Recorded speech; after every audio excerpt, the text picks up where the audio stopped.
interest of time, with the agreement of our good friends who are just about to get their meal, we're just going to get everyone kind of stop in conversation so that we can focus our attention on this great event.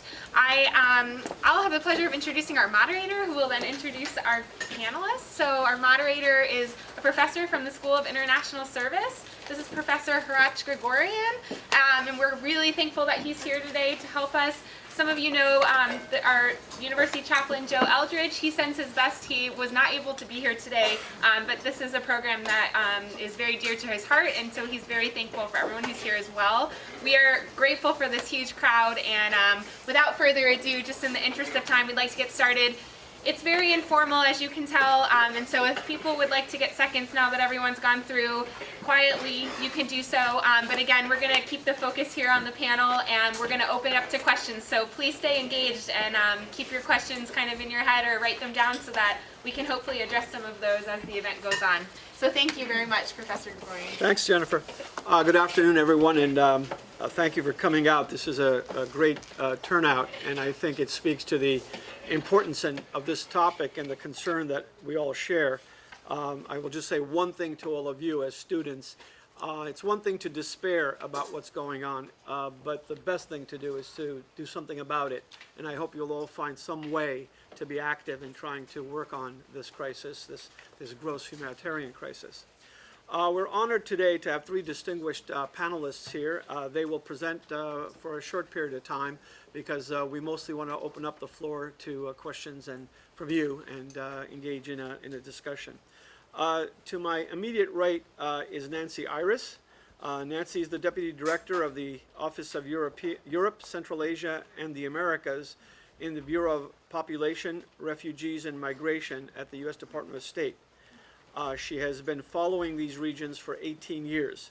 She has 34 years of wide-ranging domestic and international experience in the humanitarian assistance field in both the public and private sectors, including on Capitol Hill, in the Department of Health and Human Services, the Department of State, and numerous non-governmental organizations. She is a trained facilitator and has worked as an independent consultant designing training on political advocacy, media strategy, cross-cultural business communication skills, and strategic planning, among other topics.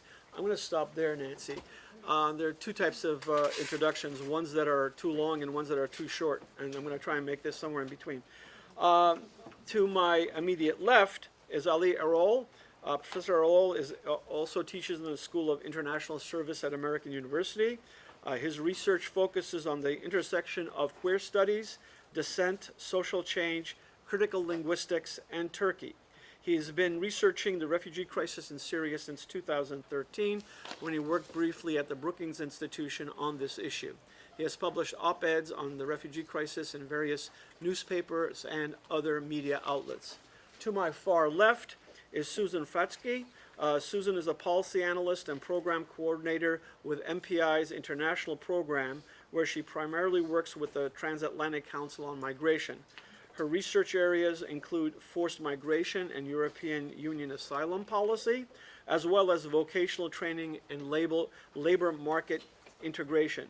Before joining MPI, Susan worked for the U.S. Department of State's Bureau of Population, Refugees, and Migration, and prior to that, she worked with an adult literacy program serving immigrant and refugee students in Minnesota. So with no further ado, I'll turn the floor over to Nancy Iris. Thank you. Thank you for that very nice introduction. And I have some slides, which I'm going to use. The only thing I want to add to my introduction is the fact that I have a master's degree in women's studies and a master's degree in national security studies. The reason I'm adding that is I just want to encourage those of you who are taking women's studies to know what kinds of things you can go on to in your career, so leave it at that. I do indeed come from the Bureau of Population, Refugees, and Migration. I want to say a few words.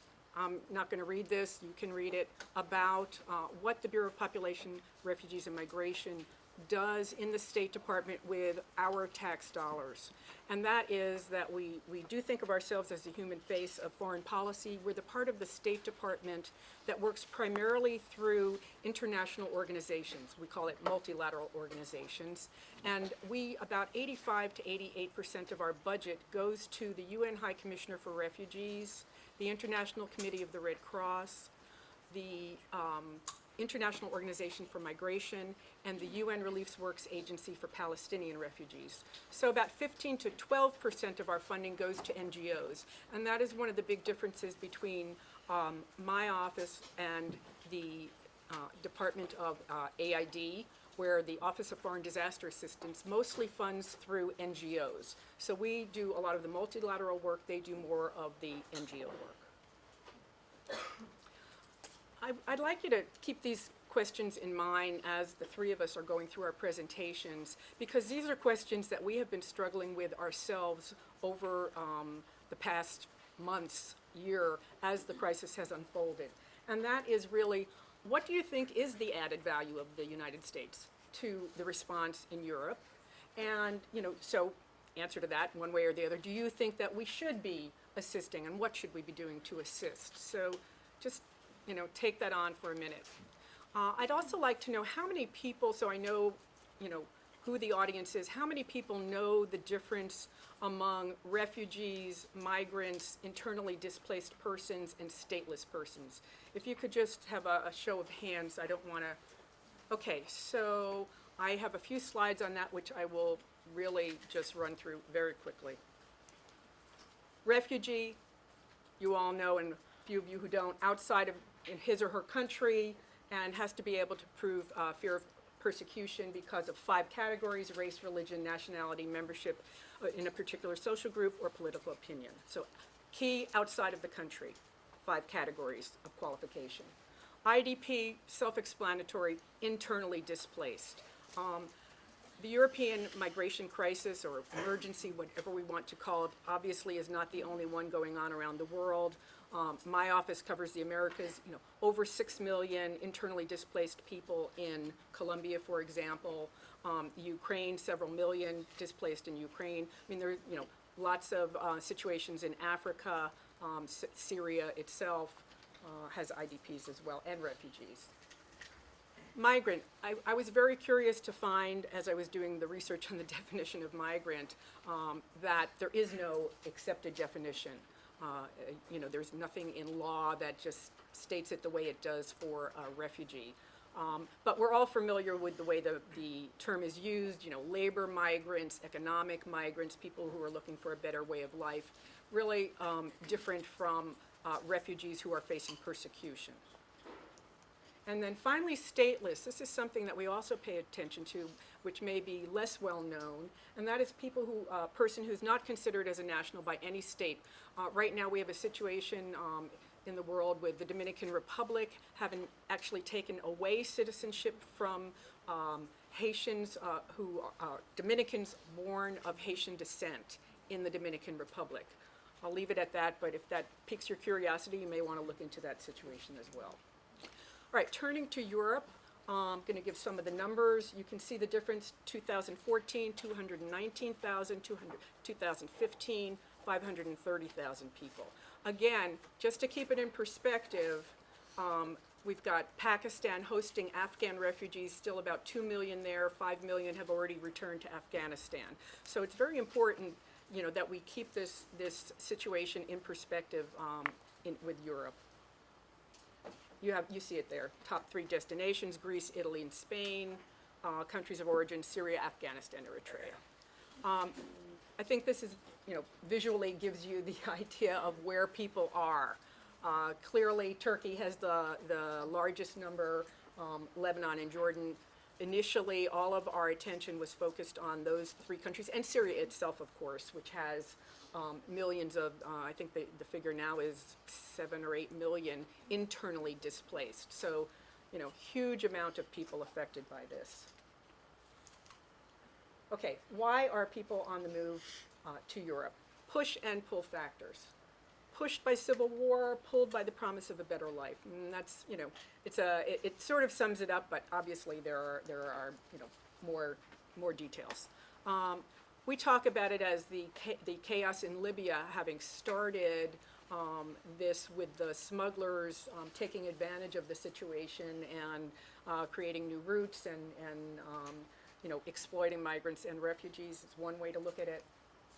The conflicts in Syria and Afghanistan, human rights abuses in Eritrea. 62% of the migrants are from those three countries: Syria, Afghanistan, Eritrea. You have the other source countries. So it's not just Syrians who are making their way to Europe. Loss of hope, obviously, is always can be a push factor. The smuggling I mentioned. Underfunded appeals means that we can't give enough assistance, so people are moving from the countries of first asylum, as we refer to them, to the European countries. And then the media footage, so you get what we would call a snowball effect of people moving on, and of course, the openness by some European countries to accepting refugees and migrants. And then reunification with family members, which is what we do here in the United States when we bring in refugees as well. A lot of our program is a reunification with family members. Going to skip that one. I decided it wasn't helpful. Another visual just to show you, the routes and where people are going. Two main routes are the sea route and then the overland route. You've been seeing it in the news. This is the number of migrants EU countries are being asked to take. Initially, there was a call for 40,000 to move 40,000 out of Italy and Greece. And then, of course, there was an outcry that wasn't enough. So the numbers now that the EU is talking about, it's 120,000 on top of the 40,000. Can everyone hear me in the back? Okay. Thank you. In the Bureau of Population, Refugees and Migration, we talk about, a lot of our work is what we call humanitarian diplomacy. So it's talking to the countries about the issues, but with through the lens of humanitarian assistance and humanitarian actions. So we've been tracking, this for some time. In 2013, we had Bulgaria asked us to help them they started to see a trickle of Syrians coming in, and we sent our PDAS, which is our Principal Deputy Assistant Secretary, to Bulgaria to look at the situation, to talk with the government, and that resulted actually in some direct assistance. We have a small grant program named after one of our former assistant secretaries, Julia Taft, where we can just give quickly $25,000 for them, and they used it to help improve reception services at that time. As I mentioned, the Taft grants. We also have refugee coordinators around the world. We have between 25 to 30 at any one time. In Europe, we have someone based in Bulgaria. We have someone in Adana, Turkey right now. Those are our European. No, we have someone in Tbilisi as well. We have someone in the Western Hemisphere in Bogota. So we do, in addition to our staff in Washington, which is up to about 100, 120 people, and we are covering the whole world. We have folks overseas as well, and we have a small office in Geneva and a small office in Brussels. And I'm happy to talk with anyone afterwards about careers and my own career, my own path, and how you might, move into this field. Let's see. Funding. So we've got humanitarian diplomacy, and then we have direct assistance. Again, we fund primarily through international organizations. So on the Syria crisis, which actually, a lot of our money has gone into Syria and the surrounding countries as a way of trying to address the immediate needs. Obviously, a political resolution would be the best resolution. Meanwhile, we're trying to help people. UNHCR has an emergency appeal, which I will talk about a little more in detail right now, for $128 million just for the European situation. We're working with DoD. There have been some requests for excess property, so tents, cots, blankets, that kind of assistance.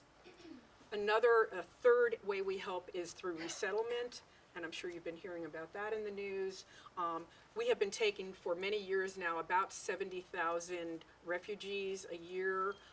Next year, the president announced we're going to go up to 85,000, the year after that to 100,000. And next year, we expect to bring in 10,000 Syrians, mainly from the surrounding countries, not from Europe, mainly from Turkey, Lebanon, and Jordan, which have the great numbers. And always want to talk about the security aspect as well, because we know that a lot of people are concerned about that. But it takes a long time to come to the U.S. as a refugee, 18 to 24 months, because we do have many security checks that people have to pass through before they're brought in. A lot of people don't know that. It's not an emergency rescue program. It doesn't, sweep people up and bring them. It really is very methodical. There are other countries who have quicker programs who are able to respond more quickly to immediate needs. In fiscal year 2015, which just ended at the end of September, we brought in 1,682, and as I just mentioned, we're planning this next fiscal year to bring in 10,000 Syrians. Okay.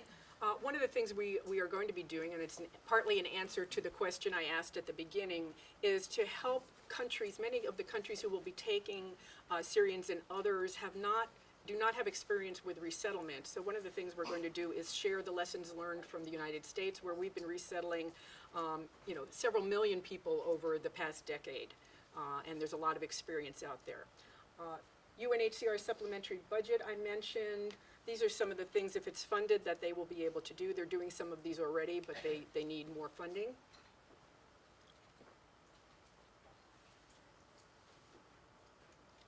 And finally, I just wanted to put up this graphic because, again, it's just to remind everyone that this isn't the only crisis. There are many other places. This is just for internally displaced persons. It doesn't even cover refugees.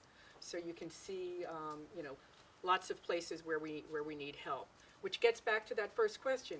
Should we be helping in Europe or not? So maybe we could talk about that during the question and answer period. I think that would be useful. Thank you. Thank you, Nancy.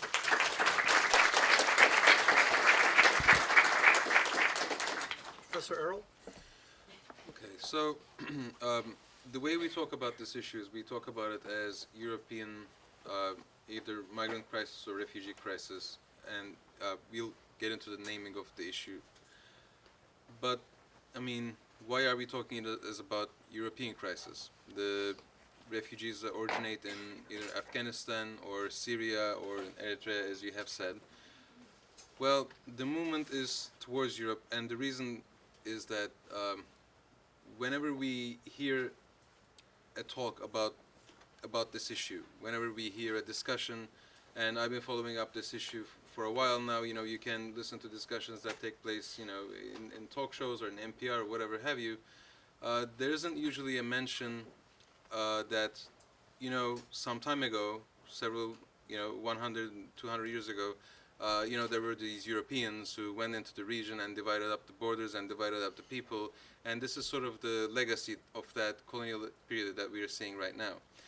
We have to keep that in mind when this happens. And now, how this plays out currently is that we see some of these colonial reflexes coming back up in some of the European countries. For instance, Hungary has been on the spot lately for responding rather poorly to the refugee crisis.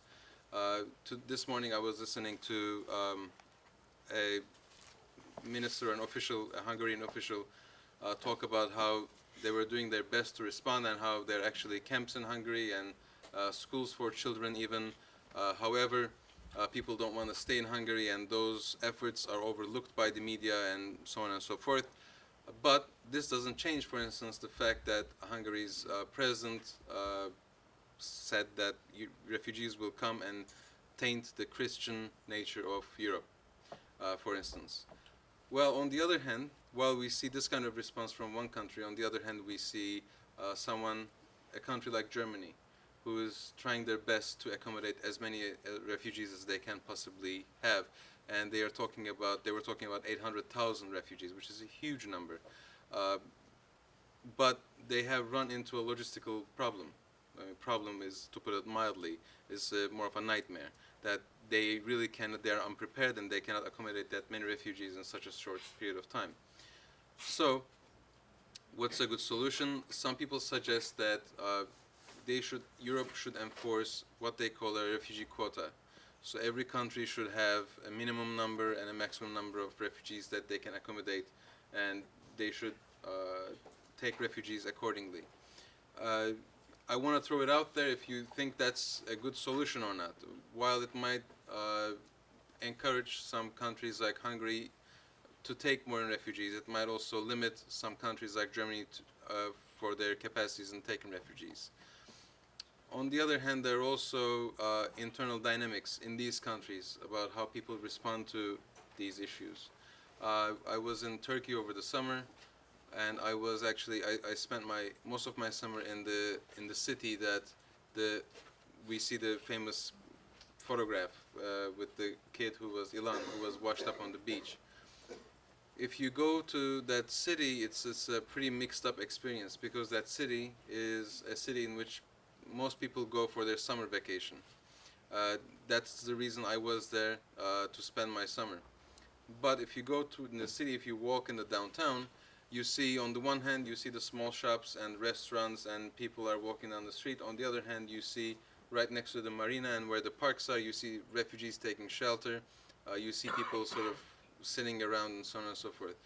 And if you talk with Turkish people, you do get mixed responses. Some people believe that, you know, it's good and we are helping and we're doing all we can and we should help because it's a humanitarian issue.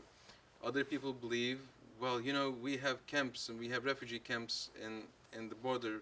Why are they here? You know, we're spending as much money as it is, and they shouldn't be here. It's not our problem, and so on and so forth. It's not too far-fetched to believe that such sentiments also go through Europe and other countries in Europe as well. So I would encourage everyone to think about, to respond to your question at first. What can we do about it? Because it's definitely a problem that's larger from every one of us here. I would encourage you to think about the way we talk about the issue, the way we approach the issue, the way different countries approach the issue, and how that is affecting the dynamics of each country internally. I want to raise some questions and leave it at that. Thank you.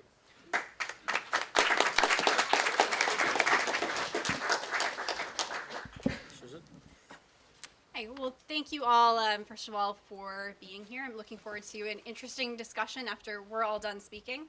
So to give you elaborate just a bit on my background very quickly, I am working with the Migration Policy Institute, which is a think tank here in DC and in Brussels that looks specifically at the policies that deal with migration and asylum, and what some of the challenges that governments face in dealing with those issues are. So we've been following what's happening in Europe very closely, and my goal for this afternoon will be to give you a sense of some of the political dynamics within Europe around this issue and how those have influenced the policy response. And I'm not sure what the level of familiarity here is with EU politics and everything, but just to set a baseline, I think, as everyone knows, there's the European Union, which is this supranational body that's taken over some authority for certain issues from the countries within Europe. And then you also have the European countries themselves. And there have been a lot of political dynamics both between those countries and between those countries and the European Union that have affected how the response has played out. The most important thing to understand, I think, when looking at what's happening right now in Europe, and then the message that I really want to convey, is that this isn't a new challenge. As I think Nancy mentioned, there's been problems dating back at least to 2013, but really much earlier than that. That's when we first started to see the uptick in flows entering the Mediterranean. But countries within Europe have been struggling to coordinate their asylum policies for decades. So this is not a new issue. And the challenge doesn't just come from the numbers of people who are arriving at Europe's shores, but also the difficulties that Europe itself is facing, and these underlying political difficulties and policy failures. And I think that's a very important lens through which to view the crisis. There are no internal borders, of course, within Europe, as I think everyone's heard now. Yet asylum and immigration policy remain something that's held deeply at the national level. And the European Union is responsible basically for harmonizing standards across the member states of the European Union and for determining who is responsible for processing the claim of a migrant or refugee for asylum once they arrive within Europe. That's something that was a broader goal of the European project goals to harmonize asylum standards, because there was an understanding that once you remove internal borders within the European Union, you had to have some sort of way to decide who was responsible for processing someone's claim. Otherwise, as we've seen now, it's very easy for someone to move from country to country, and it's very easy for member states then to start fighting about who's responsible for that person's claim, and for someone to then be sort of ping-ponged back and forth from country to country with no one taking responsibility. So it was something that they did to try to improve protection for the people applying for asylum, and then also, of course, protect their own resources. The problem is that these standards, these EU standards, and the rules governing who has responsibility for processing claims haven't been implemented, and haven't been implemented well, and in the face of the new flows and pressures that Europe is seeing, have really begun to fall apart. But like I said, the issues with these rules aren't new. They date back at least to 2008. It's just that with the new pressures, we're seeing them at a much greater magnitude, and they've really reached the international stage, so to speak. Because of the implementation failures with these EU rules, there's really been pressure, as I think Nancy's slides showed, in two specific places within the European Union. One is at those borders with Italy, Greece, also in Hungary as people are moving up from Greece to other countries in the European Union. The countries that are really responsible for these migrants and refugees when they first arrive. Beyond that then, because the rules governing responsibility have essentially fallen apart, you have a lot of pressure on countries like Germany and Sweden that are the countries that are more desirable for obvious reasons. They're countries that give quicker access to the labor market, countries with better job opportunities. If you're looking for a long-term solution, you've been forced from your home, you're going to want to go somewhere where you know you're going to be able to get a job and eventually rebuild your life. But that disparity in who is really dealing with the crisis has caused a lot of tension between the member states, both now and historically, and that's informed the way that they've responded to the crisis. And it's really emerged as three key dilemmas. One is this issue of who is responsible for asylum claims. And as I mentioned, this is a long-standing issue, and the core of the debate is between the countries at the border, like Italy and Greece, and also the countries who have borne more responsibility for long-term integration of people once they arrive, so Germany and Sweden, and countries in Eastern Europe, but also countries like Spain and Portugal, who haven't seen as many, taken on as many asylum claims and taken on as much responsibility for refugees. So the countries bearing more responsibility feel like those other member states should step up and shoulder more of the burden. Meanwhile, the countries in Eastern Europe and elsewhere say that they don't have the infrastructure or capacity to process claims or to really integrate people long term. The second argument that those countries that are more skeptical have made is that it should be in their power to decide who gets entry to their country, because immigration and asylum are very strongly tied to national identity, as I think Ali mentioned, and they are still sovereign issues, and they are still sovereign countries. And this is something that you've seen play out very strongly in the debates about relocation and quotas. Who should be deciding, this is really the second challenge that Europe faces, who should be deciding who is adjudicating these claims, who's deciding who gets refugee status, and who's going where? Should it be the European Union, the supranational body, or should it be the member states themselves? And the countries in Eastern Europe and elsewhere would argue that this is something that should be their responsibility, whereas the member states that are bearing more of the burden want to spread it out and want to have a supranational body who is deciding who is playing fair. So those are the two debates that have really informed the response up to this point, and they've really focused what the European Union and the member states have been debating on the internal policy dynamics. So who is going where once they reach the European Union, what needs to be done once people land in Italy and Greece. And up until last month, you didn't really see quite as much focus on why exactly are people coming to Europe and what needs to be done outside of Europe to ensure that they're accessing protection, and that in some cases they don't feel the need to take these dangerous journeys across the Mediterranean. But there's a third dynamic that's emerged over the last month, I think, that's shifted more of the conversation to the external dimension. And that's the question of whether or not this is a humanitarian crisis or an enforcement crisis, as some member states would argue. And that comes back in part to the fact that these are mixed flows, that there's large numbers of Syrians and Iraqis who are coming who will get protection, but then there are some people coming from Kosovo or the Western Balkans who will not in most cases. And so some member states would point to that piece of the flows and say that what Europe needs to be doing is focusing more on enforcing immigration and asylum laws to make more space for people like Syrians who would get protection. The other dynamic under that broader challenge is the question of what does protection mean?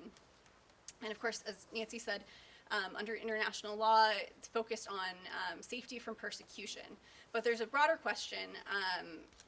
Many of the hosting countries, of course, with a decline in aid over recent months, conditions have deteriorated, and many of them aren't signatories of the convention, the Refugee Convention, or don't grant some of the rights that go along with that status, like access to the labor market, access to education, healthcare.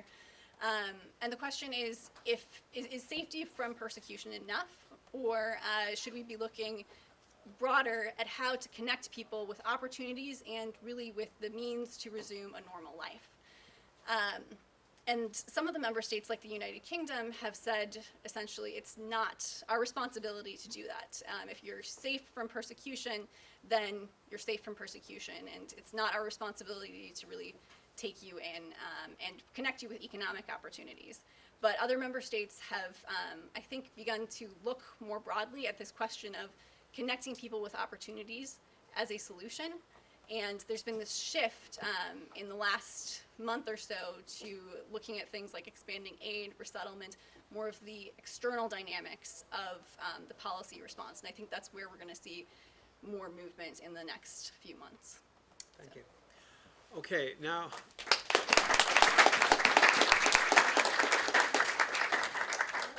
We're a large group, so let's be responsible citizens and exercise some self-restraint. When you raise your hand, we'll call on you. Make, please, what you're going to say a question and not a statement. I don't think your fellow students will appreciate statements, so please, short questions, and we'll ask for short answers. So may I see a show of hands, let's start from this side. Okay, right there, young man in the back. Could you stand up?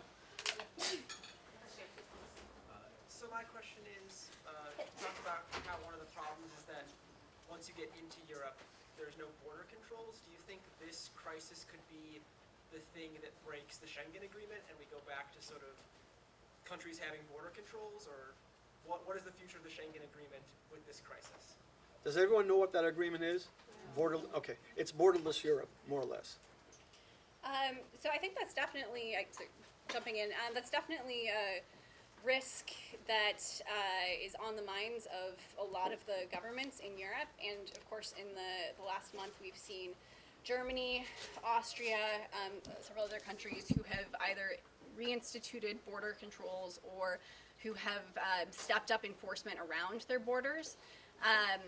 And there will be a lot of economic costs to instituting borders throughout Europe. And I think on the part of Germany and some of the other member states, it was, of course, a need to try to control who was accessing their territory, not necessarily in terms of flows, but just knowing who was coming in and registering them for asylum. And it was also in some ways a sort of a warning shot saying this is, if we don't start to act collectively to meet this challenge, this is what's going to happen. And it didn't really work. So there is a risk, I think, that if there isn't more of a collective response, that things like that, instituting border controls in these limited situations, could become more of a domino effect. And the message that other countries take from that is that they need to act on their own to control what's happening. So I think, yeah, it's a risk, but one that hopefully won't play out in the long term. Thank you. Any other I concur. I agree. question? Over here? Wait a minute. I'll go male, female. Hi, so my question's more for Ali. So I want to ask about Hungary. So I've heard that a lot of the migrants or refugees that are there are not asking to enter Hungary to stay, but just to cross over and get out of Hungary to go to Germany. Nonetheless, the borders remain closed. So I'm wondering, why does Hungary not find this a credible statement that they don't want to stay and they want to get out? And if it's a fear of, let's say that they stay in Hungary, how likely is that they'd be able to get away and hide within Hungary? Well, the security aspect is more difficult to answer. I mean, how if they hide in Hungary, or if that's their goal, it's more difficult to answer that question. But what we can answer, what we know is who's ruling Hungary right now is a conservative government, and it's in their interests and within their ideological standpoint to suggest that if we allow these Muslims in, they're going to affect our heritage and so on and so forth. One thing about border control is it one way or the other it's in alignment with these kinds of nationalist sentiments.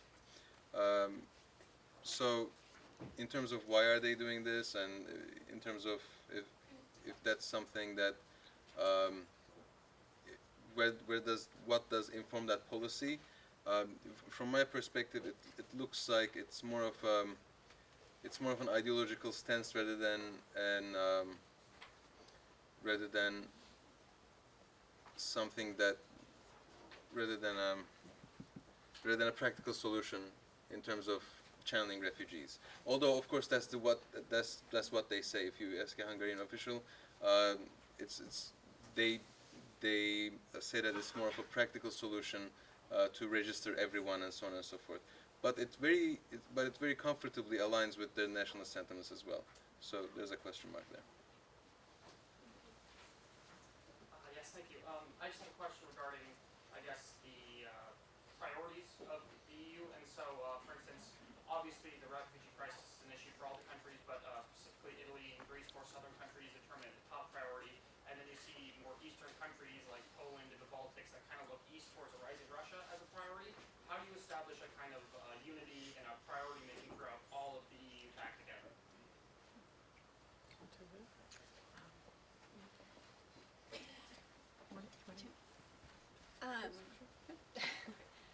So I think one of the issues that could be put on the table to encourage and has been to encourage more solidarity in Eastern Europe is Ukraine. And the fact that if situations got worse in Ukraine, Poland and other Eastern European member states could potentially see a situation more similar to what's happening in the South right now. And it's in their interest to agree on an approach that would work to their benefit in the long term. But of course, politically, whether or not they can sell that to their publics is a different issue, and that's one of the challenges in terms of getting a lot of those member states to come along.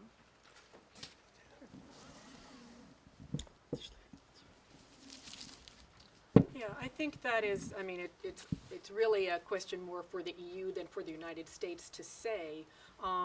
I would say that, our principle in the Bureau of Population, Refugees, and Migration, and in the U.S. government, we are encouraging, countries to treat, all the people, migrants, refugees, stateless people, in a humane way and with dignity. I mean, those are the two, that's sort of the bedrock of our policy. And so we're approaching it from that point of view rather than telling them politically what to do. I also want to say, just getting back to the other question about Hungary, it is important to understand, and for those of you who are studying this, the legitimate concerns of countries and sovereign governments about who is in their country. When I first came to the State Department 18 years ago, shortly after was the Kosovo crisis, and within a week we had 1 million people flowing into, wanting to try to get into Macedonia. And they created, there was a no man's land for a little while, and it was it was a real eye-opener for me, because I was, of course they need to let these people in. Oh, you know, these people need help and they need to be protected. And then my more experienced colleagues said, but if all of these people go into Macedonia, it's going to change the political balance in the country itself. So Macedonia had a legitimate concern until that issue was addressed in terms of they're letting people in temporarily, you know, and creating camps and taking care of people. So countries do have legitimate concerns, and we shouldn't, you know, we need to understand how the balance is struck in these kind of situations. Thank you. Another question? Yes. Could you speak up a little? One is about the U.S. policy to take Syrian migrants. Since the numbers that the U.S. decided to take is relatively not, relatively to the number of the refugees is not that high, so I wanted to ask if there are any criteria. How do you choose the people? And the second question was, are there any policies also inside Europe concerning vulnerable groups, women, children, LGBT? So actually, my answer will address part of both of those questions. The numbers who are resettled, whether it's, you know, the 10,000 Syrians and then later on a greater number, as I said, the U.S. has been taking 70,000 people worldwide, compared to the 14, 16 million who are refugees around the world right now. It's even higher. I'm sorry, I don't have the number. As you see, it's a very tiny number. So indeed, the criteria does have to do with vulnerability, you know, single women-headed households, unaccompanied children. So there is criteria that has to do with vulnerability when we're looking at it. And also family reunification, as I mentioned earlier, for the United States. So those are, you know, and, you know, LGBT, there is criteria that has to do with vulnerability. Did you want to add anything? You okay? Yep. Okay, let's move on. Sir? Do you think that the new allocated $1 billion plan for Turkey will be effective in mitigating Europe's crisis? And why is Iran a zero refugee reception state, though it is a neighbor for Syria? That's my question. Was that Iran? Is that Iran. what you were saying? Iran Yes, and Iran. Turkey, So, the new plan for Turkey. right. So Iran, I can address that. I mean, Iran does host about 1 million Afghans, and has for many, many, many years, Afghan refugees. So it is not a zero refugee country. No, I'm But- talking about Syrians. Syrians, Yeah. I can't address that, but they're not, but they do have about 1 million Afghans. And the other part of the question? With the aid in Turkey, or the aid that the EU just announced for Turkey, I think. What was the other part of the question? The new plan for Turkey. New plan, $1 billion allocated for Turkey. From the From the European EU. Commission. Yeah, from the Yeah. European to Turkey. Yeah. So, go ahead. effective in that regard. You can. So the important thing to keep in mind about the new money that was announced for Turkey is that there was a larger batch of money that was announced to address the Syria crisis as a whole, but then also this batch of money for Turkey specifically, which in some cases is actually a sort of moving funds from different places and releasing them earlier. So it's not quite as much money as it sounds. And I think the other question in terms of, it's very promising that the European Union has started to look at what can be done to improve conditions in the host countries. But there's also a question of whether or not this is a little bit too little too late, and whether or not there's already this sort of idea that there won't be a long-term integration prospects in Turkey or elsewhere. And then, of course, also issues of right to work, education and those sorts of things that also would have to come along, I think, for a large grant of aid to have a lot of impact. I'll get you. The young woman at the very back. You're all young, I'm sorry. You. Does the U.S. or the European Union have to have any policy for internally displaced Syrians?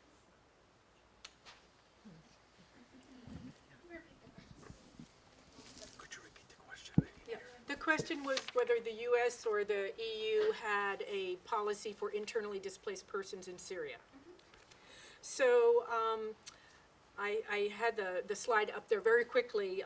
The U.S. has given $4.5 billion towards the Syria crisis, and most of that is indeed for internally in Syria, for the same agencies that I talked about before, UN High Commissioner for Refugees, International Committee for the Red Cross, some NGOs, and others to provide assistance to Syrians who have remained inside Syria, yes.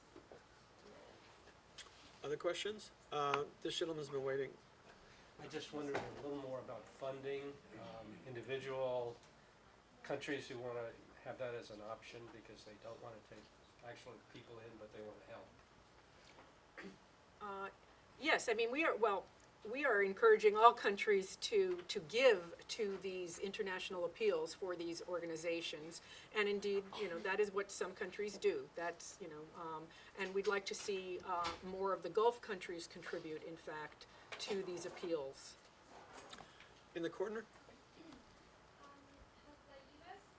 consider maybe taking into account that Central America, people that are coming to the U.S. are refugees and migrants? Yes, we are looking at that issue. We are supporting the countries in the region, and particularly Mexico. We're not supporting, we don't give direct aid from the Bureau of Population, Refugees, and Migration to countries, to governments. We only give it to the international organizations, the IOs, and the non-governmental organizations. So we would like to see the countries in the region, such as Mexico, or people are also going south to Costa Rica, to Panama. We would like to see those countries, live up to their international obligations as well for assisting refugees. Can I say something about that too? Yeah. You bring up an important point, not just for the migration from South and Central America to North America, but there's a political use of those two terms, migrants and refugees, right? And that's the larger point that you're raising, because some governments who actually hold on to certain ideology or nationalisms, they like to use the term migrant, because migrant doesn't grant any rights.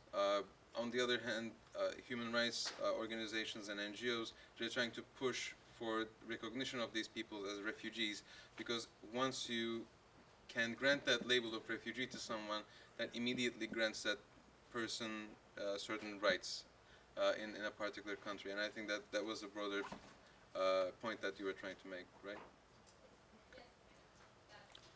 Moving towards the center. One more in the center here. Yeah. That's two females in a row. I just want noted. No problem. I was wondering, going at the nature of the problem is, would you say that the, general question, is the crisis a political issue, that there is lack of political will, or is it just the capacity of the countries of which you asked to increase their quotas? Are they just physically not able to do it more? If so, which countries do you believe can or should do more in the crisis as it is today?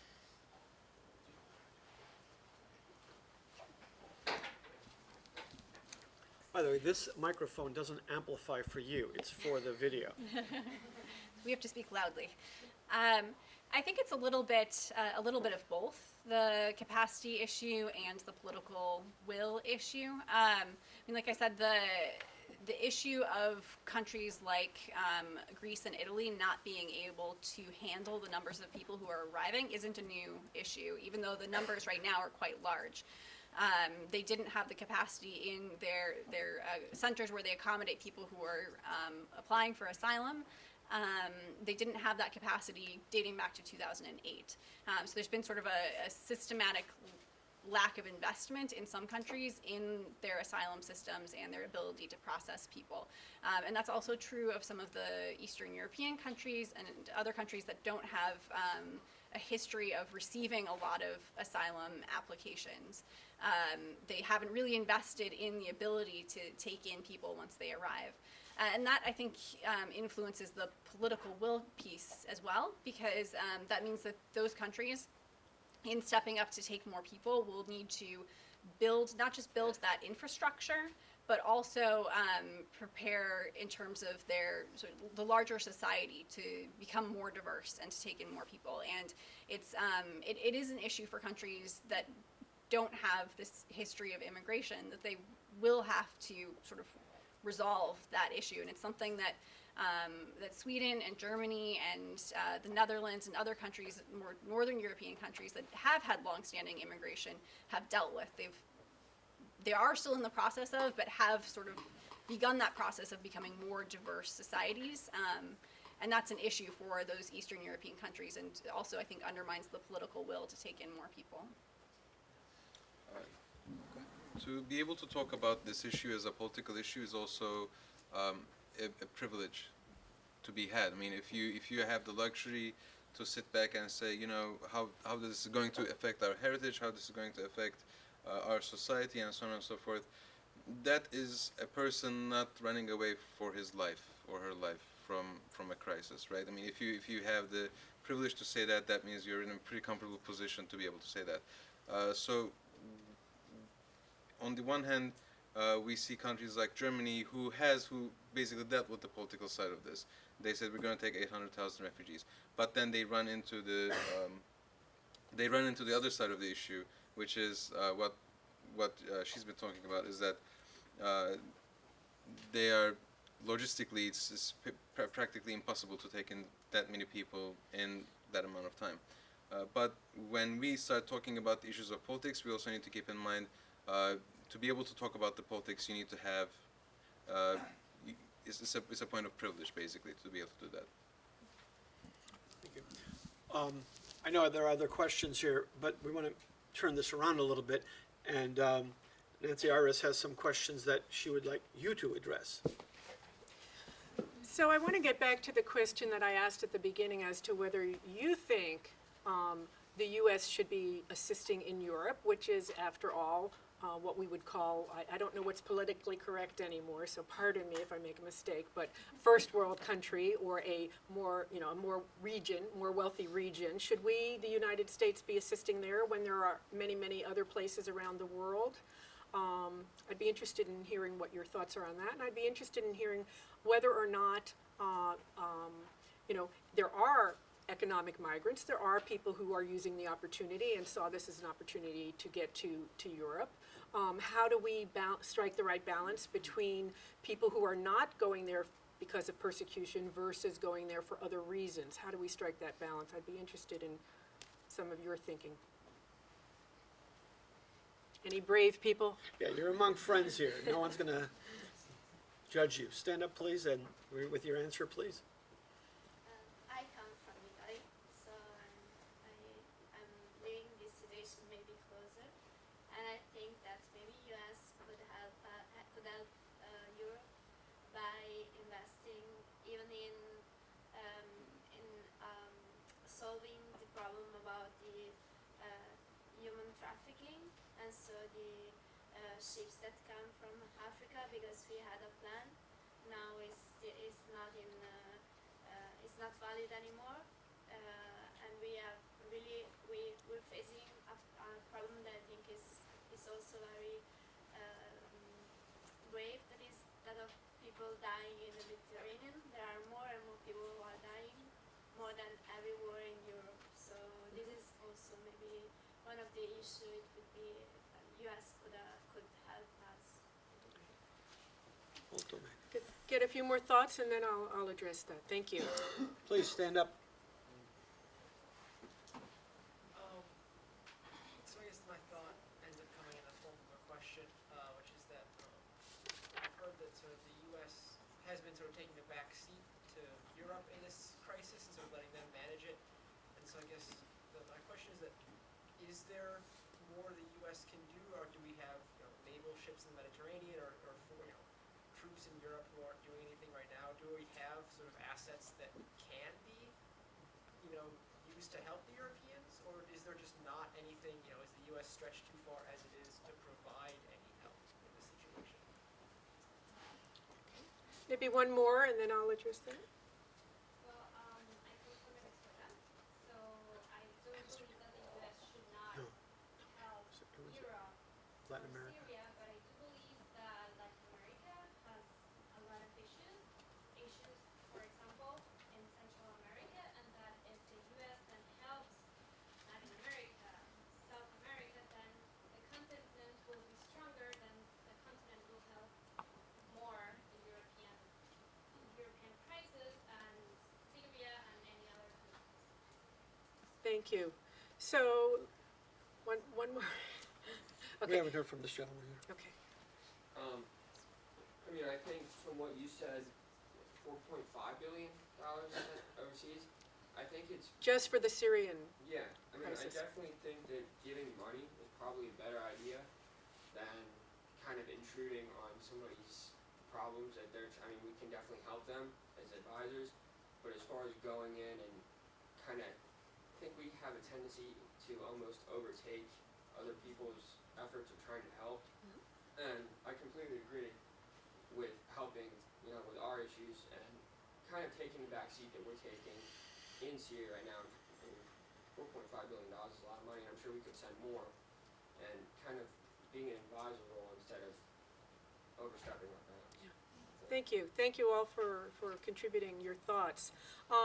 Go back to the first one, the deaths at sea, and the answer is yes. The U.S. Coast Guard has been working with the with other Coast Guards to address that issue and sharing our experiences in the Caribbean, for example. So that's one thing that we're doing. In Europe, I would say yes. We are trying to follow. We're trying in terms. Initially, we've been following the Europeans' lead. But I would say that we are stepping into an advisory role or convening groups to talk about, U.S. is sort of leading from behind on some of the policy issues. That's another way that we help.